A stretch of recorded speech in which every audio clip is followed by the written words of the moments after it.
story of civilization in Central Asia provides an ideal example of how the key themes in big history offer new insights on the past. In this region of shifting rivers, ephemeral oases, high mountains and steppe grasslands, early attempts to construct permanent farming settlements were faced with many environmental challenges. Because of this, we see a close correspondence between the rise and fall of towns, cities, even entire civilizations, and natural changes in climate and geography. Pastoral nomadism was a much more sustainable long-term option in this environment. So it's no surprise that Central Asia was home to virtually all of the great nomadic confederations, and their interactions with sedentary communities provide much of the historical dynamism of this region. Despite these environmental challenges, great civilizations did indeed appear in the region, the most impressive being that of the Achaemenid Persians, who constructed the greatest empire ever seen on the planet to that point in history. A big history study of the Persians and the cultures that preceded it illuminates all the key themes we have been focused on: the role of charismatic rulers, increasingly successful political and military experiments in how to sustain an enormous empire, intensified social complexity, innovations in warfare and farming technology, and the appearance of fascinating new ideologies. Welcome to the big history of ancient Central Asia.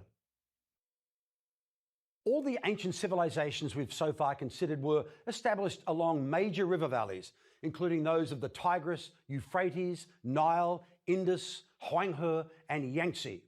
Central Asia had no suitable dominant river to integrate peoples and resources along a trunk corridor, but at various locations, alluvial deposits and oases produced by rivers that essentially drained into the desert were sufficient to be exploited by early farmers.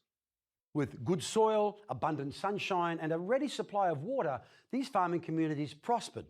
Populations and resources increased, and so did the size of settlements until the first towns appeared.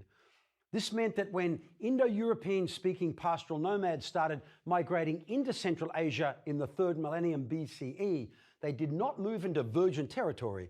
The region was already occupied by farming communities speaking a range of indigenous languages. The numbers of these farmers were sparse in most places because the oases could not support large populations.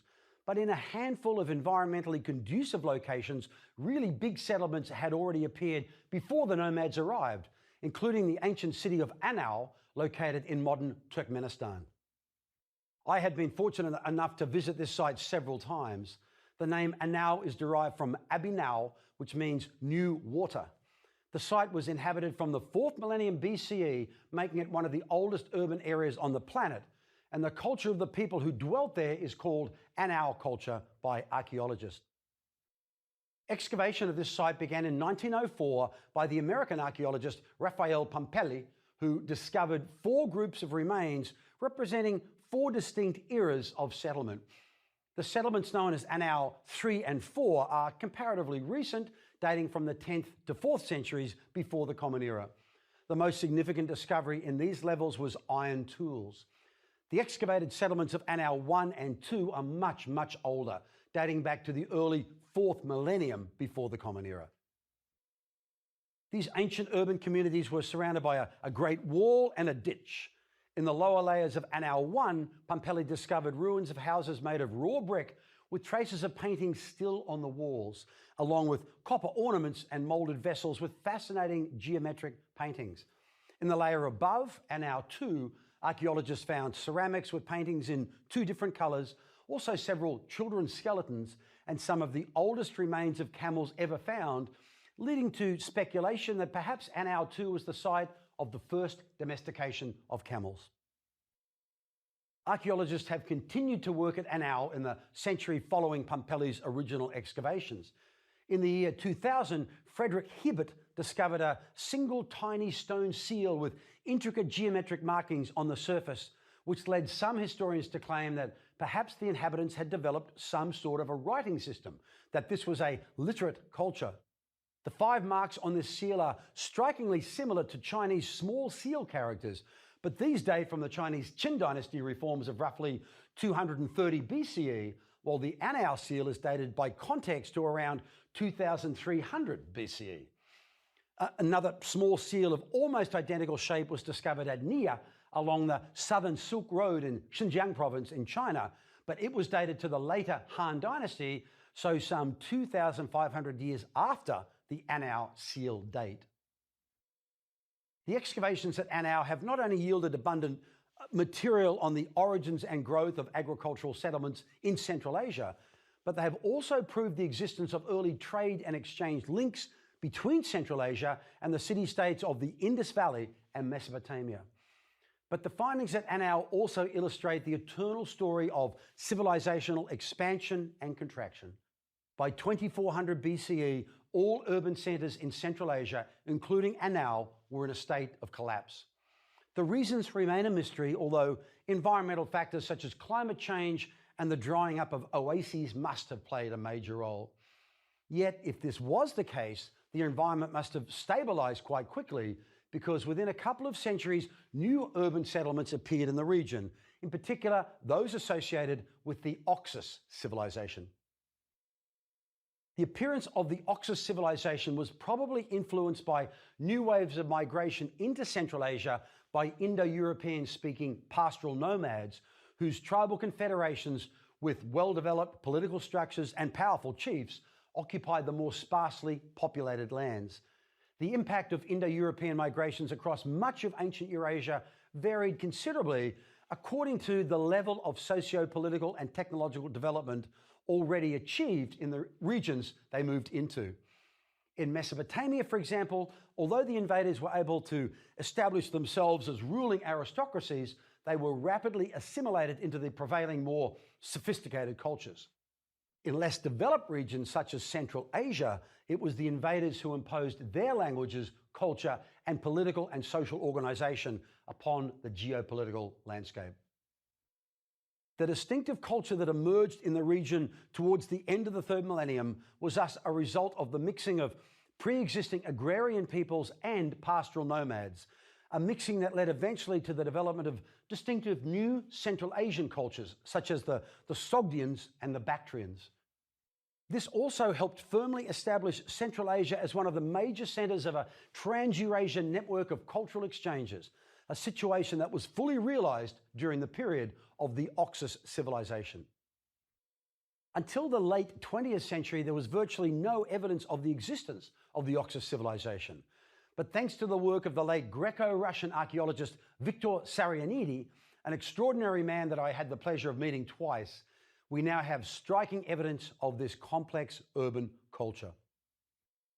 Like the settlement at Anau, Oxus sites were clustered around a series of oases in the harsh deserts of Central Asia, mainly the Magiana oasis of modern Turkmenistan, and also in oases watered by the Amur Daya and Zarafshan rivers in ancient Bactria, modern Afghanistan.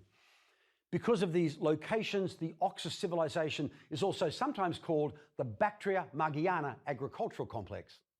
Victor Sarianidi declared the Oxus civilization to be the fifth oldest civilization on Earth, not just an urban culture, but an entire lost civilization.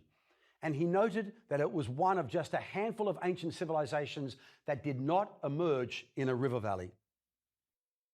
These Oxus urban sites, which appear between roughly 2200 and 2000 BCE, helped facilitate trade between sedentary agriculturalists and neighboring nomadic pastoralists, and brought Central Asia into the pre-existing exchange network that already linked Egypt, Mesopotamia, and the Indus civilization. Oxus centers also represent new developments in settlement patterns in the region, with communities centered around large fortified complexes that Soviet archaeologist Sergei Tolstov named Kala. The most important of these fortified Kala are Gonur in Turkmenistan, Sapali in Uzbekistan, and Dashli in northern Afghanistan. Archaeological sites that have yielded evidence of high levels of craftsmanship and also of the early use of spoked wheels and horse riding. There is also considerable evidence of mercantile activity, with the influence of steppe nomadic culture obvious in many of the trade goods discovered, particularly the iconography on the seals, cylinders, and metal ornaments discovered at Oxus sites. It was at Gonur, an extraordinary desert site that I've had the privilege of visiting twice, including once in the company of Professor Sarianidi, that a boiler was discovered that had probably been used for making the ritual drink soma. Sarianidi found dishes near the boiler that contained traces of cannabis and opium poppy, which strengthens the theory that these were the key ingredients of this powerful sacred drink. We get some idea of the effects of soma in Book 11 of the Avesta, the most important text of the Zoroastrian religion.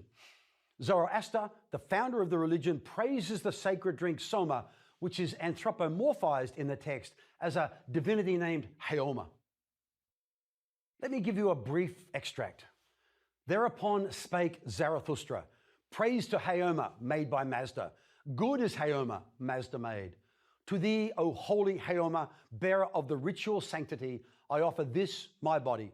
To Haoma the effective do I offer it, and to the sacred exhilaration which he bestows.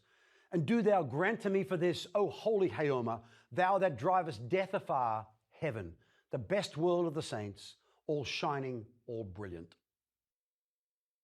Historians had long surmised that soma was a drink derived from juices of a particular plant, and that the drink is known by the same name and also personified as a divinity in both Zoroastrian and Hindu texts.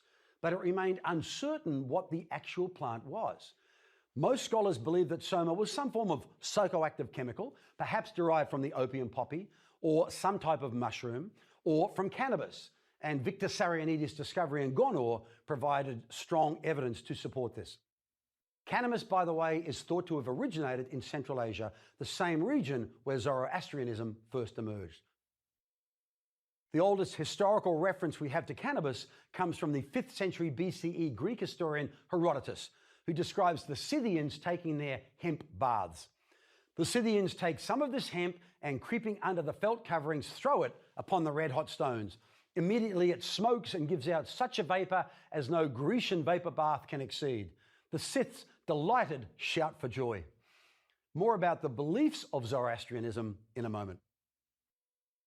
Gonor was abandoned soon after 1700 BCE after the Murgab River's course moved to the west. It was in the delta of the Murgab, where it disappears into the desert, that the oases that had sustained Gonor were located, and the drying up of the river made these oases essentially disappear. But again, the environment in this part of the world is always changing. So it's not surprising that urban activity was renewed several centuries later during the first millennium BCE. This is evidenced by the construction of new irrigation systems and fortifications, probably in response to increased levels of nomadic militarization during the Scythian era. In spite of these efforts at self-defense, the relative isolation of these new fortified centers left them vulnerable to attacks from the Scythians and other militarized nomads, and also from the armies of powerful sedentary states, as the Achaemenid Persians were about to demonstrate. It wasn't just Central Asia that was about to be incorporated into an expansive Persian state, but huge swathes of Eurasia. During the first millennium BCE, they all found themselves absorbed by the Persians into the greatest empire the world had ever seen. The Persians essentially brought Europe and Asia into direct contact with an intensity never seen before. And this had tremendous ramifications for trans-Eurasian cultural exchange. The Persian heartland is the Iranian Plateau, a high and semi-arid region located to the east of Mesopotamia and separated from the valleys of the Tigris and Euphrates by the Zagros Mountains. The plateau has long functioned as a natural crossroads between West and Central Eurasia, an area through which numerous migrating peoples have passed virtually since the time humans started moving out of Africa 100,000 years ago.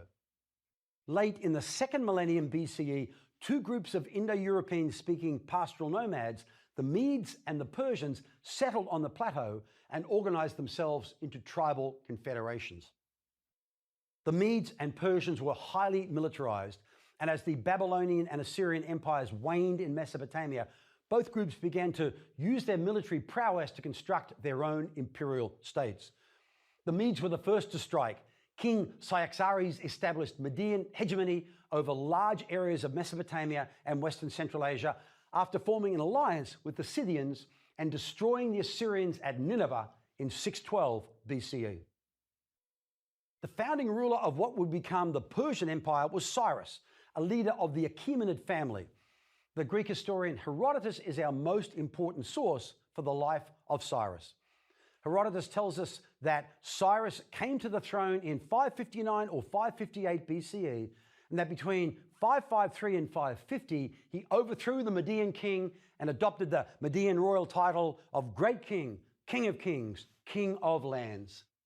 He then led his forces out of Iran on a series of successful expansionary campaigns, and during the next 2 decades, he established an empire that stretched from Afghanistan to Turkey. Cyrus owed his success and his title, Cyrus the Great, to his ability to achieve clear-sighted military objectives despite the formation of alliances against him by the rulers of Lydia, Babylon, and Egypt. Cyrus defeated Croesus of Lydia by storming the great citadel at Sardis in 547, which gave the Persians control over the Ionian coast and thus all of Asia Minor, or modern Turkey. 8 years later, he defeated the Babylonians and freed thousands of enslaved Jews who were allowed to return to their homeland. Cyrus eventually died around 530 while fighting the powerful nomadic Massagettai under their queen Tomyris during a failed campaign to conquer the steppes of modern Uzbekistan. With the death of the king, many parts of the empire quickly rebelled, and the whole structure could have fallen apart had it not been for the exceptional ability of Cyrus's successors, beginning with Cambyses, who ruled between 530 and 522. Cambyses was always Cyrus's chosen heir apparent, and all the evidence suggests that Cyrus chose well. Cambyses was a skilled military leader and administrator. Cambyses added Egypt and parts of North Africa to the Persian realm after first having made arrangements with the disaffected Egyptian commanders not to oppose him, and also arranging to have water supplied to his armies by Arab tribes in the Sinai and Gaza. The Egyptians were defeated at the Battle of Pelsium, and Egypt became a province of the empire, as did other African regions like Libya and Kush, after Cambyses personally led campaigns against them. Cambyses assumed authority as a pharaoh, taking the reign name of Masuti Ra, offspring of the sun god Ra, thus bringing to an end millennia of Egyptian autonomy and starting a long period of Egyptian colonization by powerful empires like the Persians. But the successful Egyptian campaign was also Cambyses' last. He died from an accident during his return from Egypt in 522 when a sword fell from a scabbard and caused an infected wound that killed him. While Cambyses had been campaigning in Egypt, a revolt had broken out in Persia, led by a usurper named Gaumata. Cambyses' son and successor Darius, an officer in the army for the Egyptian campaign, immediately marched back to the Persian homeland and defeated Gaumata. Darius, the third in a line of superb Achaemenid leaders, went on to rule for 35 years, from 521 to 486. After being crowned king of Persia, he quickly restored order all over the empire by suppressing a series of revolts during the first year of his reign, and then increased the size of the already massive empire through expansionary campaigns until it stretched from India to the Balkans. During a 7-year campaign between 520 and 513, Darius captured Sindh and the Punjab in India, bringing the entire Indus Valley under Persian control. This new province then contributed the enormous sum of 360 talents of gold, about 11 tons of gold, to the imperial treasury every year. In the west, Darius crossed the narrow Bosphorus into Europe in 513 and campaigned against the Scythians north of the Black Sea, bringing much of Thrace and Macedonia under his control. Darius and his successors were then faced with the task of administering this huge multicultural empire in which a range of languages, religions, and cultures coexisted. In tackling this daunting challenge, they succeeded in creating an administrative system that offered valuable lessons to many a civilization that followed. Realizing that it would be futile and even unwise to attempt to standardize these cultural differences, the Persians focused on constructing an empire that achieved a fine balance between centralized and local administration. The kings claimed absolute power and ruled from different royal capitals with the advice and assistance of bureaucrats, diplomats, scribes, and translators. The capital was wherever the king was based at the time, most often in Susa, but also in Ecbatana, Persepolis, and Babylon. The king lived in seclusion Access to him was tightly controlled because his power was partly based on mystery and charisma. The Persian kings maintained a harem that was central to the court. The king had several wives and consorts, although just one principal queen. Women seem to have often played an important role in imperial decisions as well as court intrigues. But Persian imperial administration was also partly decentralized by the appointment of governors called satraps who presided over 23 different provinces or satrapies. Although the satraps were Persian and often close relatives of the king, most other provincial officials were local, which facilitated a degree of regional autonomy. No attempt was made to institute an imperial law code, and local laws remained in force at the regional and even at the village level. To ensure against ambitious grabs for power by the satraps, the government appointed separate military and taxation officials to each satrapy. And the kings also used a network of imperial spies, known as the eyes and ears of the king, to travel throughout the empire and conduct surprise audits of tax and other records. To further unify the empire and facilitate the rapid movement of officials and armies, the Achaemenid kings built a network of excellent roads that stretched eventually for almost 8,000 miles. Particularly impressive was the 1,600-mile-long royal road that connected the western and eastern regions of the empire. Constructed of cobblestones on top of a low embankment, the road was between 15 and 20 feet wide and was curbed with some sort of dressed stone. It was equipped with 111 way stations for a courier service, and teams of well-mounted couriers were able to get messages from the Aegean coast to Persepolis in about 2 weeks. But just as cybersecurity experts have realized in the computer age, connectivity has its drawbacks. One of the great ironies of ancient history is that in the mid-4th century, Alexander of Macedon would use this same royal road to march deep into Persian territory and defeat and destroy the great Achaemenid Empire. Road construction and state administration on this scale were expensive. To fund their efforts, the Persians exacted vast tributes of gold and silver paid annually under threat of coercion by the satrapies. The maintenance of this huge tributary agrarian civilization demanded the constant vigilance of kings and elites, and any revolt had to be quickly and ruthlessly suppressed before it could jeopardize the sustainability of empire. To achieve this, the Persians maintained a strong military with a clear division between the army and the navy, which both had standing forces and reserves. The core of the standing army was the elite 10,000-strong corps, later named the Immortals by the Greek historian Herodotus, supported by a contingent of 10,000 cavalrymen. These well-trained professional units organized around them the reserves of conquered peoples supplied by the satrapies as part of the obligation of empire. Beyond the tribute levies, the central government also collected a range of taxes, either in bullion or in kind, including rent on royal properties, customs charges, and a sales tax. The government repaid these taxes in the form of agricultural subsidies, supplying seed grain to government and private estates, and large numbers of seedlings of fruit trees, measures that resulted in the rapid expansion of agriculture throughout the empire. A cottage manufacturing industry was also supported by the government, such as rug weaving workshops, and commerce was aided by government-funded voyages of exploration and by the construction of ports, and even by the digging of a canal to link the Red Sea with the Nile. The religion practiced most commonly throughout the Persian Empire was Zoroastrianism, a visionary and apparently Soma-induced spirituality conceived of by the prophet Zoroaster, who preached in Iran and Central Asia in the century before Cyrus came to power. Zoroastrianism did not become the official religion of the Persians until the subsequent Parthian and Sasanian empires, but Achaemenid kings like Darius and his successor Xerxes were probably Zoroastrians. Zoroastrianism is a monotheistic religion that was influential on both early Christianity and Islam. It conceives of the great god Ahura Mazda, who presides over a world that is a combination of both good and evil.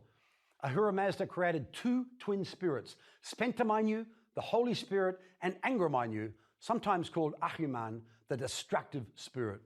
Creation is only possible when these two come together. Zarathustra gave 3 commandments to his followers to enable them to lead perfect lives. Humata, good thoughts. Hukta, good words. And Havashta, good deeds. Subsequent Persian royal patronage of Zoroastrianism ensured that it went on to become the religion of all Iranians and many Central Asians until the advent of Islam. Through their far-sighted administrative policies, the Persians learned to administer the largest empire the world had ever seen, and in so doing they established a model for subsequent imperial governments like the Mayans, the Kushans, and the Romans, as well as their regional Iranian successors, the Parthians and Sasanians. But in the end, the Persians overreached themselves. It was Achaemenid expansion into the Eastern Mediterranean that led to the demise of this first Persian Empire. Their incorporation of sophisticated Greek city-states along the Ionian coast of modern Turkey, centers that had been established as colonies by mainland Greek cities like Sparta and Athens, led to bitter resentment of the Persian barbarians amongst the Greeks. And in 500 BCE, they rebelled. The Persians responded by making treaties with some cities and by crushing others militarily, which prompted the mother cities of these colonies, particularly Athens, to send ships to help fight the Persians. King Darius demanded submission from the mainland Greek states, and many did voluntarily submit, but Sparta and Athens refused. In fact, an Athenian force actually captured and burnt the Persian city of Sardis, outraging Darius, who swore he would burn down Athens in revenge. As we'll see, Darius kept his word, but both he and his son Xerxes would pay a heavy price for troubling the Greeks. Xerxes was assassinated in 465 by the commander of his own bodyguard. Thereafter, 3 kings ruled in the next 50 years. Artaxerxes I, who signed a peace treaty with Athens, Xerxes II, who was killed at a drunken party after a reign of just 45 days, and Darius II, who killed his brother's assassin and then ruled for the next 19 years. The last effective Persian king was Artaxerxes II, whose long reign of 46 years was dominated by a successful war with Sparta over control of the Ionian city-states. Artaxerxes crushed a revolt led by his younger brother Cyrus the Younger, who was supported by 10,000 Greek mercenaries at the Battle of Cunaxa. But Artaxerxes was followed by 2 ineffectual kings and then by Darius III, whose destiny was to face Alexander of Macedon. Things did not go well for the Persians, and Darius fled from the field of battle. He was later murdered by his kinsman Bessus, an act of regicide that brought to an official end the first great Persian Empire. The defeat of the Achaemenids by Alexander and the subsequent dismemberment of the empire by his Hellenistic successors was not the end of Persian ambitions, however. During the 2nd century BCE, a new power, the Parthians, particularly under the leadership of King Mithridates I, used their considerable military skill to build a huge state that extended from the eastern edge of the Iranian plateau down into the flatlands of Mesopotamia. The Parthians modeled their administration on the Achaemenids, and despite frequent periods of infighting, were able to maintain a stable empire for more than 3 centuries until they were overthrown in 211 CE by the Sasanians. We'll consider the Sasanians further in the future. Despite frequent revolts against the Achaemenids, Western and Central Asia actually benefited considerably from their long period of incorporation into the Persian Empire, one of the best organized agrarian civilizations the world had seen. Several centuries of relative peace, of extensive road building, the introduction of coinage and writing to many regions with no previous experience of these, and Achaemenid support of agriculture, irrigation, and trade helped unite millions of people into a successful multicultural structure that connected Europe to large regions of Asia. This was quite simply the greatest empire that the world had seen to this point in history, and its influence continues to resonate even today.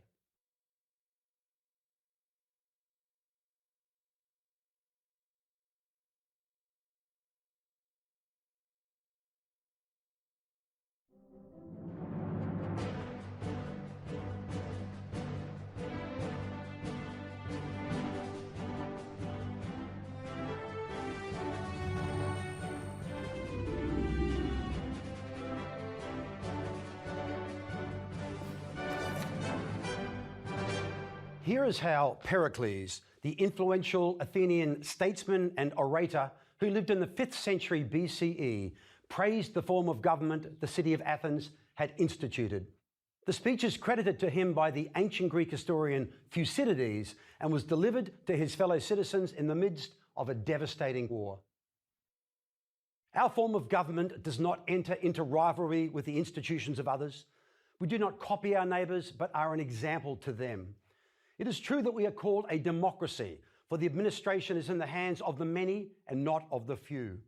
But while the law secures equal justice to all alike in their private disputes, the claim of excellence is also recognised. And when a citizen is in any way distinguished, he is preferred to the public service, not as a matter of privilege, but as the reward of merit. Neither is poverty a bar, but a man may benefit his country, whatever be the obscurity of his condition. There is no exclusiveness in our public life. Welcome to this lecture on the civilization of classical Greece and on the various experiments the Greeks carried out in how to effectively govern a complex